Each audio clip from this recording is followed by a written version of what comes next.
করছি আপনারা সবাই উপভোগ করবেন আমাদের আজকের এপিসোডটি। চলুন শুরু করা যাক। কেমন হবে যখন আপনি একা একটি রুমে স্থির হয়ে ঘুমাচ্ছেন, ঠিক সে সময় আপনি স্বপ্ন দেখছেন একটি মানুষ, না তাকে মানুষ বললে ভুল হবে, অত্যন্ত কালো কুচকুচে একটি অবয়ব আপনার সামনে দাঁড়িয়ে আছে। সে আপনাকে কোনো সাড়া শব্দ না দিয়ে হঠাৎ আপনার পেটে ছুরি জাতীয় কিছু একটা দিয়ে নৃশংসভাবে আহত করছে। ঠিক সেই সময় আপনার ঘুম ভেঙে গেল কোনো এক মায়াজালের মধ্য দিয়ে। এই স্বপ্নের কি আজও কোনো ব্যাখ্যা আছে? নিশ্চয়ই নেই। আসসালামু আলাইকুম রাসেল ভাই ও প্রিয় শ্রোতা বন্ধুরা, আশা করি সকলে আল্লাহর রহমতে ভালো আছেন এবং ভালোর দলে আছেন। আমার নাম মোহাম্মদ রিফাত আহমেদ, বলছিলাম খিলগাঁও, ঢাকার কোনো একটি স্থান থেকে। আমি 2018 সাল থেকে ভূত এফএম শুনে আসছি। যখনই শুনলাম 2019 সালে ভূত এফএম বন্ধ হয়ে যাচ্ছে, আমার মনটা খুব খারাপ হয়ে গেল এবং পরবর্তীতে 2022 সালে এসে আমি ভূত.com-এর কথা জানতে পেরে খুবই আনন্দিত হলাম এবং আজ পর্যন্ত ভূত.com-এর একটি এপিসোডও আমি মিস করিনি। আশা করি ভবিষ্যতে ভূত.com-এর সাথেই থাকবো ইনশাল্লাহ। ভূত.com-এ আমি প্রথমবারের মতো কোনো ঘটনা শেয়ার করার কারণে লেখায় কোনো ভুল ত্রুটি থাকলে ক্ষমা সুন্দর দৃষ্টিতে দেখবেন। চলুন কথা না বাড়িয়ে ঘটনায় যাওয়া যাক।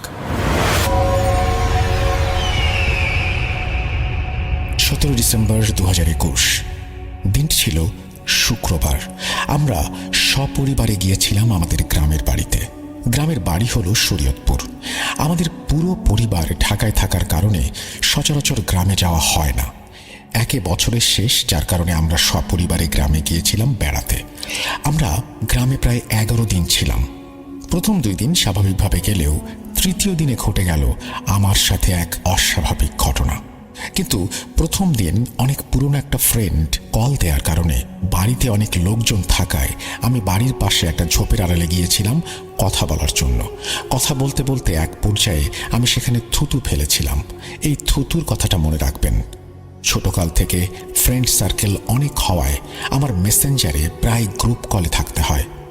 সেদিন রাত 8টায় আমি নিত্যদিনের মতোই ঘরে মানুষ থাকায় আমার ঘরের উঠোনে গিয়ে মেসেঞ্জার গ্রুপে সবার সাথে কথা বলছিলাম। তখনও সবকিছু স্বাভাবিক ছিল।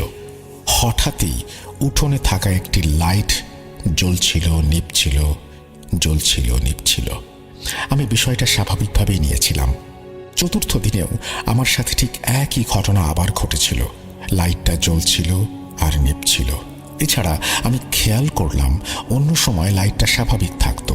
পঞ্চম দিনই আমার সাথে যা ঘটেছিল, বিশ্বাস করেন রাসেল ভাই, এর জন্য আমি মোটেও প্রস্তুত ছিলাম না।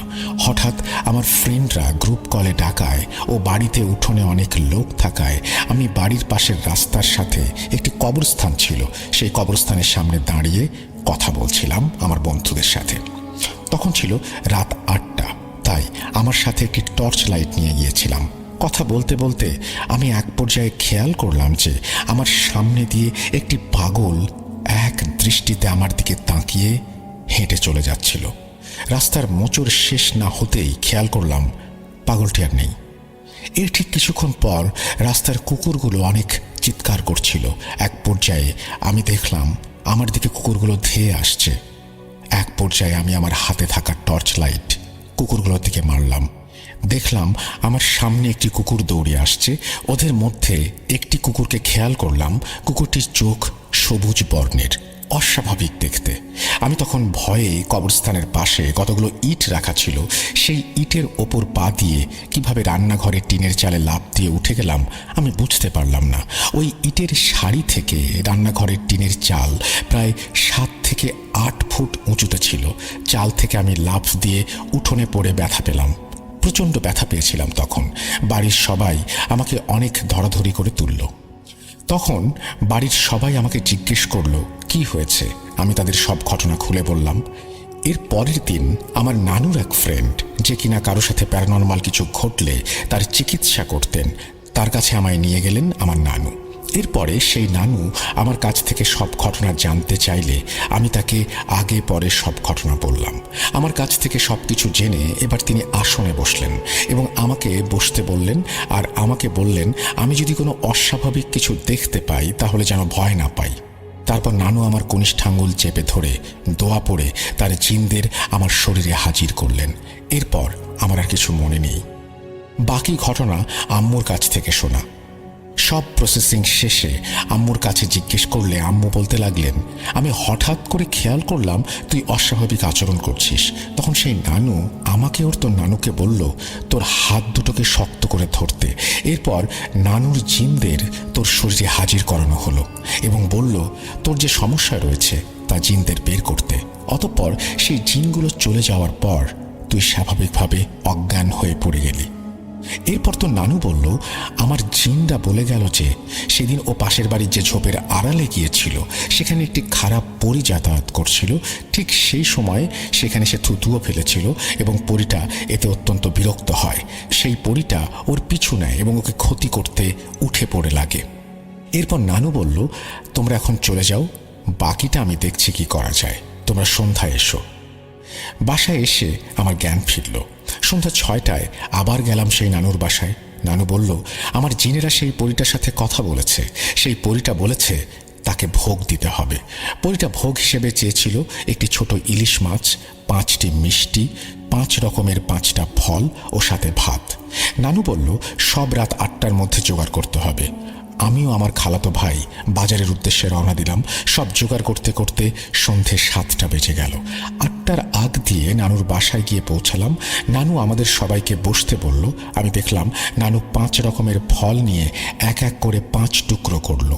এরপর আমায় কাছে ডাকলো। সেই 5 টুকরো ফল এক এক করে আমার গালে ছোঁয়ালো।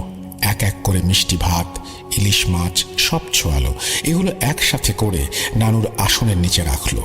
এরপর নানু একটি পাত্রে নারিকেলের খোসা ও বিট লবণ দিয়ে এক প্রকার ধূপ তৈরি করলো। নানু আমার হাতে টর্চ লাইট দিয়ে বলল তার সাথে যেতে এবং সাবধান করলো যে সব কাজ শেষ হওয়ার পর ফেরার পথে যেন পেছনে না তাকাই এবং আরও বলল যে যদিও পেছনে থাকে তাহলে যেন আমি এগিয়ে যাই না থেমে। এখন নানুর পেছন পেছন যাওয়া শুরু করলাম। নিস্তব্ধ সেই রাতে আমি আর নানু হাঁটছিলাম, কেউ নেই আমাদের সাথে। কীরকম অবস্থা হচ্ছিল আপনি নিশ্চয়ই বুঝতে পারছেন। একে আমার সাহস কম ছিল। হাঁটতে হাঁটতে নানু এক পর্যায়ে আমাকে একটি কবরের সামনে নিয়ে গেল। কবরটি কার এটা আমার জানা ছিল না। কবরটি একটু সামনে নিম গাছের একটি ডাল রাখা ছিল। এরপর নানু সেই ডালটি হাতে নিল এবং সেই ডালটি যেখানে রাখা ছিল সেখানে আমাকে বসালো। এবার নানু যে ধূপটা তৈরি করেছিল সেই ধূপটা আমার চারিদিকে ঘুরালো এবং ঘুরানোর পর ওই নিম গাছের ডাল দিয়ে আমার শরীরে বাড়ি দিচ্ছিল। এরপর কিছু দোয়া পড়ে আবার নিম গাছ দিয়ে বাড়ি দিতে লাগলো। একটার পর একটা দোয়া শেষ করে দোয়া শেষে ওই ডালটি দিয়ে আবার আমাকে বাড়ি দেয়। এভাবে 6-7 বার আমার গায়ে নিম গাছের ডাল দিয়ে বাড়ি দেয়া হলো। এক পর্যায়ে ভুলবশত আমার চোখটা পেছনে গেল। আমি ওই মুহূর্তে যা দেখলাম তার জন্য আমি মোটেও প্রস্তুত ছিলাম না। আমি দেখলাম আমার পেছনে লক্ষ লক্ষ সাদা কিছু মানুষের অবয়বের মতো। আমি দেখে প্রচণ্ড ভয় পেলাম। আমার শরীর কাঁপুনি দিয়ে অজ্ঞান হয়ে যাওয়ার উপক্রম হলো। নানু আমায় ধাক্কা দিয়ে বলল, কিরে তুই ভয় পেয়েছিস নাকি? আমি তখন ভয় পেয়েছিলাম। নানু বুঝতে পেরেছিল, তাই অযথা কোনো কথা বা প্রশ্ন আমার ভয়টাকে কাটিয়ে দিল। সব প্রসেসিং শেষ হওয়ার পর নানু বলল আমাকে উঠতে। এখন আবার বাড়ির দিকে হাঁটা ধরলাম। আমি খেয়াল করলাম আমার পেছন দিকে অনেকবার আমার নাম ধরে ডাকা হচ্ছে। দূর থেকে শোনা যাচ্ছিল অনেকটা এরকম, রিফাত, এই রিফাত, শুনে যা। আমি একবার ভেবেছিলাম যে আমি পেছনে তাকাবো, কিন্তু নানু মানা করেছিলেন পেছনে তাকাতে। আল্লাহর রহমতে ভালোভাবে বাড়ি পৌঁছালাম। বাড়িতে পৌঁছানোর পর নানু বলল, তোমরা এখন বাড়িতে চলে যাও, রাত 12টায় আমি ভোগ নিয়ে আসবো ওই পরীটাকে দিতে। আমরা বাড়িতে পৌঁছালাম। পৌঁছে খাওয়া দাওয়া করে রাতটা স্বাভাবিকভাবে চলে গেল। আবার সকাল 9টার দিকে নাস্তা করে আমরা আবার সেই নানুর বাসায় গেলাম। নানু আমাকে একটা তাবিজ দিল এবং কিছু নিয়ম কানুন মেনে চলার আদেশ দিল। আর তাবিজটা দিয়ে বলল এই তাবিজ কমপক্ষে 6 মাস পরিধান করতে হবে। 22 ডিসেম্বর আমরা সবাই ঢাকায় চলে আসি। ফেব্রুয়ারি 2022 স্কুলে তখন ক্লাস শুরু হয়ে গেল। আমি নিয়মিত স্কুলে যাওয়া শুরু করলাম এবং একটি কথা না বললেই নয়, আমি ক্লাস 10-এ উঠেছি। হঠাৎ একদিন ধর্ম স্যার আমার গলার তাবিজটা খেয়াল করলেন। তিনি আমাকে বললেন, তুমি নামাজ পড়ো, আল্লাহর উপর ভরসা রাখো? আমি বললাম, হ্যাঁ স্যার, কেন? স্যার আবার বললেন, তাবিজ পরিধান করা শিরক, এটা তুমি জানো? আমি বললাম, স্যার একটা সমস্যার কারণে আমি তাবিজটা পরিধান করেছি। স্যার বলল, সমস্যা যেহেতু আল্লাহ দিয়েছে, সমাধান আল্লাহই করবেন। তুমি তাবিজটা দিয়েছ কেন? তাবিজ ফালাও। আমি আর কথা না ভেবে তাবিজটা ফেলে দিলাম। তাবিজটা ফেলে দেওয়ার পর 1 সপ্তাহ ভালোই চলছিল, সব স্বাভাবিক। আমি ভাবলাম আবার সব ঠিক হয়ে গেছে, ঘটনা এখানে শেষ হলে পারত, কিন্তু সেইটা আবার অন্যদিকে মোড় নিল। এখানে বলে রাখা ভালো রাসেল ভাই, আমি সবসময় নামাজ পড়ি। কিছুদিন নামাজ পড়ার পর খেয়াল করলাম যে আমার নামাজে সূরা কালাম ভুল হচ্ছে। আমার নামাজ পড়ার সময় আমি অনুভব করি পেছনে কেউ দাঁড়িয়ে আছে। আমি নামাজে ভালো মতো মন দিতে পারছিলাম না। তখন এভাবে আমি আস্তে আস্তে নামাজ পড়া একটু কমিয়ে দিই। বাসায় প্রায় সময় আমার একা থাকতে হয়। বাসায় একা থাকার অবস্থায় আমি যখন পড়তে বসি, তখন আমার ঘরের আশেপাশে দিয়ে কিছু অদ্ভুত অদ্ভুত সাউন্ড আমি শুনতাম, যা ভাষায় প্রকাশ করার মতো না। খুবই অদ্ভুত সাউন্ড, যে সাউন্ডগুলো শুনে আমি বুঝতাম যে এগুলো প্যারানর্মাল কিছু। তখন আমি খুব ভয় পেতাম, কিন্তু কি আর করা, বাসায় আমি একা, আমার কাছে বাসার চাবিও ছিল না। একটা কথা বলে রাখা ভালো, আমাদের বাসার মেইন গেট তালা মারা থাকে সব সময়। আমি আমার ফোনে তখন কোরআন তেলাওয়াত ছেড়ে রাখতাম, তারপরে পড়তাম, ওই সাউন্ডগুলো কমে যেত। একদিন রাতে আমি ঘুমাচ্ছিলাম, কিছুক্ষণ পর আমার বুকের ওপরে অনেক ভারী একটা কিছু এসে পড়লো। আমি খেয়াল করলাম জিনিসটা এতই ভারী ছিল যে আমার নিঃশ্বাস নিতে কষ্ট হচ্ছিল। জিনিসটা এরকমভাবে আমার সাথে ঘটেছে যে আমি কিছুতেই আমার মনকে সান্ত্বনা দিতে পারছিলাম না, এই বলে যে এটা স্বপ্ন। সকালে আর এত কিছু মনে ছিল না। এর পরের দিন রাত আগের দিনের মতোই আমি ঘুমাচ্ছিলাম। এবার ঘটল অন্যরকম একটি ঘটনা, যেটা আমি ঘটনার প্রথম দিকে তুলে ধরেছিলাম। আমি রাতে ঘুমাচ্ছিলাম, হঠাৎ স্বপ্নে দেখলাম যে আমার ডাইনিং রুমে পানি খেতে উঠলাম। আমি হঠাৎ আমার ঘাড়টা আপনা আপনি একেবারে পেছনে ঘুরে গেল। পেছন বরাবর ওয়াশরুম ছিল, সেই ওয়াশরুম থেকে একটি কালো অবয়ব আমার দিকে এগিয়ে আসছে। আমি কি করব বুঝতে পারছিলাম না। আমার শরীরটা পুরো নিস্তেজ হয়ে গিয়েছিল। সে নৃশংসভাবে আমার পিঠে ছুরি ঢুকিয়ে দিল। এরপর আমি মাটিতে লুটিয়ে পড়লাম। পরদিন ঠিক একইভাবে স্বপ্নটা দেখলাম, কিন্তু সেই স্বপ্নটা ছিল অন্যরকম একটা অনুভব। আমি স্বপ্নে দেখলাম আমি একবার স্থিরভাবে শুয়ে ঘুমাচ্ছিলাম, হঠাৎ আমার ঘুম ভেঙে গেল। আমি দেখলাম আমার পায়ের সামনে সেই কালো কুঁচকুঁচে অবয়ব, শুধু চোখ দুটো সবুজ। সে আমার দিকে এক দৃষ্টিতে তাকিয়ে আছে, কোনো পলক পড়ছে না। আমি দেখলাম মুহূর্তে আমার পেটে ছুরি ঢুকিয়ে দিল সে। আমার ঘুম তখনই ভেঙে গিয়েছিল। আমি ভয়ে ভয়ে আম্মুর কাছে চলে গেলাম, গিয়ে আম্মুর পাশে শুয়ে পড়লাম। সেখানে রাতটা কাটিয়ে দিলাম। পরের দিন সকালে উঠে আমি আম্মুকে বলা মাত্রই তিনি অনেক ভয় পেয়ে গেলেন এবং তিনি নানুকে কল করে নানুকে সব কিছু বলা মাত্রই তাবিজটা কি ঠিকঠাক আছে জিজ্ঞেস করলেন। তখনই আম্মু জিজ্ঞেস করলো, তোর তাবিজ কোথায়? আমি বললাম, হারিয়ে গেছে। তখন আম্মু নানুকে কথা বলা মাত্রই তিনি অত্যন্ত রেগে গেলেন এবং বললেন, তোমার ছেলেকে আমি 6 মাস আগে এই তাবিজটা রাখতে বলেছিলাম, ও কেন হারিয়ে ফেলেছে? তুমিও কি একটু খেয়াল করতে পারলে না? এখন হয়তো পরীটা আবার ফেরত এসেছে। এখন আমার আর কিছু করার নেই, আমি যেটা বলেছি তোমরা সেটা করতে পারলে না। এই বলে এবং আরও নানান বকাঝকা করে নানু কলটি রেখে দিল। এরপর আর কোনো উপায় না পেয়ে আম্মু তার এক পুরনো বান্ধবীর কাছে গেল। আম্মুর সেই বান্ধবীর মেয়ের সাথেও খারাপ কিছু ঘটনা ঘটেছিল। তো তিনি তার মেয়েকে কোথায় চিকিৎসা করিয়েছেন বলতেই আম্মুর বান্ধবী বলে উঠল, তুই হয়তো জানিস যে আমার মেয়ের সাথে এরকম খারাপ কিছু ঘটেছিল। তো আমি এক ভালো হুজুরের সন্ধান পাই, তিনি মিরপুরে থাকেন। তিনি মিরপুরে কোথায় থাকেন এটা আমি প্রকাশ করতে চাচ্ছি না এখানে, শুধু এটুকুই বলেছিলাম তিনি মিরপুরের কোনো একটা জায়গায় থাকেন। তখন আম্মু বলল, তাহলে আমাকে সেখানে নিয়ে যায় একদিন। বলে আম্মু তার বান্ধবীর বাসা থেকে বের হয়ে গেল তাকে বিদায় জানিয়ে এবং বলল, তাহলে কালকে দুপুরে 3টায় সেখানে যেতে। উত্তরে তার বান্ধবী বলল, আচ্ছা ঠিক আছে। একটা কথা বলে রাখা ভালো, সেই স্বপ্নগুলো দেখার পর থেকে আমি আম্মুর সাথে ঘুমাই, যার কারণে সেদিন রাতে আমার কোনো সমস্যা হয়নি। পরের দিন সঠিক সময়ে আমরা বেরিয়ে পড়লাম সেই হুজুরের বাড়ির উদ্দেশ্যে। প্রায় 4:30 নাগাদ আমরা হুজুরের বাড়িতে পৌঁছালাম। হুজুর তখন আসরের সালাত আদায় করতে গিয়েছিলেন মসজিদে, তো তিনি আসতে দেরি করলেন। আমরা সেখানে বসেছিলাম। আমি তার ঘরটি খেয়াল করলাম। ঘরটি ছিল অনেকটা মাজারের মতো, ভেতরটা দেখতে অদ্ভুত। ঘরটা ভালো মতো খেয়াল করতে করতে দেখলাম হুজুর চলে আসলো। এরপর হুজুর তার জায়নামাজে বসলো। তিনি জিজ্ঞাসা করলেন, কি সমস্যা আপনাদের? আমি আর আমার আম্মু এক এক করে সব ঘটনা বিস্তারিত জানালাম হুজুরকে। এবার হুজুর এক এক করে তাশাহুদ, দরুদ শরীফ ও আরও কিছু দোয়া পড়া শুরু করলেন। এক পর্যায়ে তিনি হঠাৎ আল্লাহু আল্লাহু জিকির করতে করতে মাথা ঘুরাতে লাগলেন। এরপর তিনি আসমা উসমা এসব বলে ডাকছিলেন। তার গলাটা হঠাৎ ভারী হয়ে গেল। তিনি জোরে জোরে নাক দিয়ে নিঃশ্বাস নিচ্ছিলেন আর চারিদিকে মাথা ঘোরাচ্ছিলেন। মাথা ঘোরাতে ঘোরাতে হুজুর হঠাৎ উর্দুতে কথা বলা শুরু করলেন। আমরা সবাই শুধু হাঁ করে তাকিয়ে দেখছিলাম। আর একটা কথা বলে রাখা ভালো, আমাদের সহযোগিতা করার জন্য তার স্ত্রী ছিল।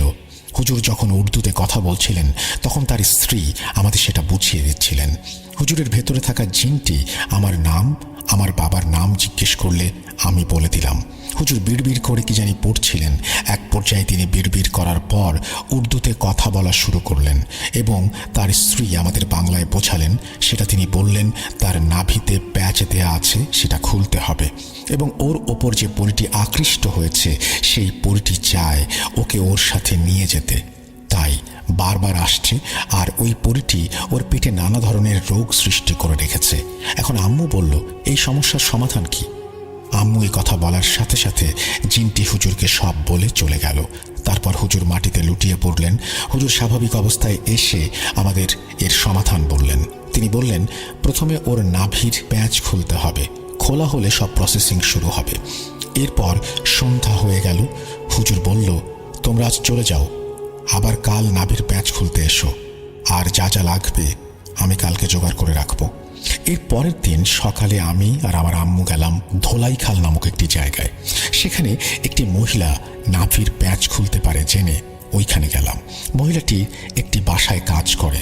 আমরা তার ফোন নাম্বারে কল দিলাম এবং আম্মু বলল, আপনি যেখানে আসতে বলেছেন আমরা সেখানে এসেছি। তিনি আমাদের নিতে আসলেন। এরপর তিনি তার বাড়িতে নিয়ে গেলেন। তার বাড়িতে যাওয়ার পর তার রুমে ঢুকতে বললেন এবং আম্মুকে বাইরে থাকতে বললেন। উনি আমার টি শার্ট খুলতে বললেন, আমি খুললাম।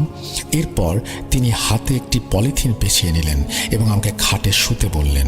এরপর তিনি দোয়া পড়তে শুরু করলেন এবং আমার মাথার সামনে থেকে পায়ের নিচ পর্যন্ত গেল, আবার পায়ের সামনে থেকে মাথা পর্যন্ত আসলো এবং নাভিতে ফু দিতে লাগলো। এভাবে এই কাজটি সে 4-5 বার করল।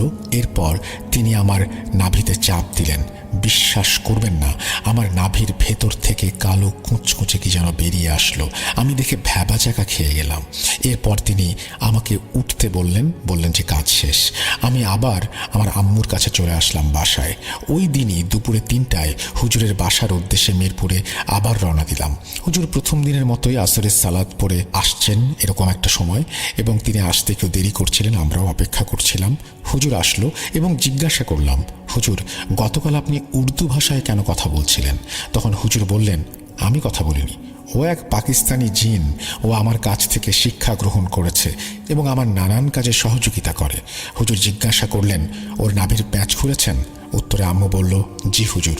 এরপর হুজুর আম্মুর সাথে একাকী অনেক কথা বললেন যা আমি ছোট দেখে আমার সামনে বলেননি।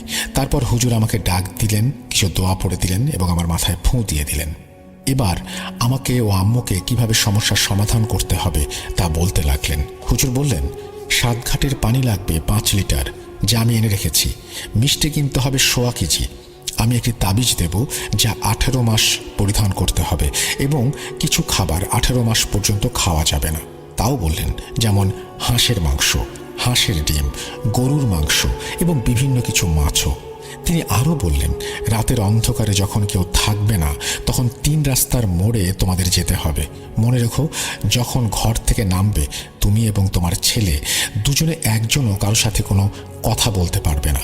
সাথে 1 বালতি পানি নিয়ে যেও। 3 রাস্তার মোচড়ে যাওয়ার পর যেই 1.25 কেজি মিষ্টি নিতে বলেছিলাম ওই মিষ্টির প্যাকেটটা খুলে রাখবে। এরপর মিষ্টির প্যাকেট থেকে সেই কথা মতো আমি 5 পা পিছালাম। আমার আম্মু আমার মাথা বরাবর 7 ঘাটের পানির বোতলটি নিল এবং 7 বার ঘোরালো। এরপর যথাক্রমে পানিটি ঢেলে দিল। ঢালার সময় আমি ও আমার আম্মু কিছু অদ্ভুত সাউন্ড শুনতে পেয়েছিলাম। এরপর সাথে নিয়ে যাওয়া বালতির পানি থেকে আমাকে গোসল করিয়ে দিল। তারপর ওই তাবিজটি ওইখানে পরিয়ে দিল। তারপর আমরা অন্য রাস্তা দিয়ে চলে যাচ্ছিলাম। চলে যাওয়ার সময় অনেক রকম শব্দ শুনতে পেয়েছিলাম। এমন লাগছিল আমাদের পেছনে সবকিছু ভাঙচুর হয়ে যাচ্ছে। এরকম ভয়ানক সাউন্ড কখনো আগে শুনিনি। হুজুর বলেছিল এই কাজ করার সময় যেই জামা কাপড় পরা থাকবে সেগুলো ফেলে দিতে হবে। এরপর বাসায় এসে আমরা যে জামা কাপড় পরে গিয়েছিলাম ওই জামা কাপড়গুলো ফেলে দিলাম। রাতটা কোনো রকমে ভয়ে ভয়ে কাটলো। পরের দিন সকালে হুজুরকে আমরা ফোন দিয়ে সব বিস্তারিত জানাই। তিনি বললেন, হ্যাঁ আলহামদুলিল্লাহ, তোমাদের কাজটি সম্পন্ন হয়েছে, এখন তোমাদের আর কোনো চিন্তা নেই, শুধু যা যা বলেছি তা নিয়ম মেনে চললেই হবে, আর তাবিজটি সাবধানে ব্যবহার করো। এখন আলহামদুলিল্লাহ ভালো আছি, এখন আর আমাদের কোনো সমস্যা হয় না। আর হ্যাঁ, তাবিজটা এখন আমি পরিধান করি। হুজুরের কথা মতো ইনশাল্লাহ এই কাজটি সম্পূর্ণ করতে পারবো। আপনারা দোয়া করবেন। প্রিয় শ্রোতা বন্ধুরা, আমি যেন আল্লাহর রহমতে সুস্থ থাকি, ওই সমস্ত সমস্যা থেকে দূরে থাকতে পারি, এই বলে আমি আমার ঘটনা শেষ করছি। আর হ্যাঁ, বিশ্বাস করা বা না করাটা সম্পূর্ণ আপনার ব্যাপার, কারণ যার সাথে ঘটে একমাত্র সেই বলতে পারে এর সত্যতা কি। আবারও বলে রাখি, লেখায় ভুল ত্রুটি হলে ক্ষমা সুন্দর দৃষ্টিতে দেখবেন। এই বলে তিনি তার ঘটনা শেষ করেছেন। আশা করছি যে তার ঘটনাটি আপনাদের ভালো লেগেছে। যদি ভালো লাগে অবশ্যই আমাদের জানাবেন, ভালো না লাগলেও আমাদের জানাবেন। আমরা চলে যাব আমাদের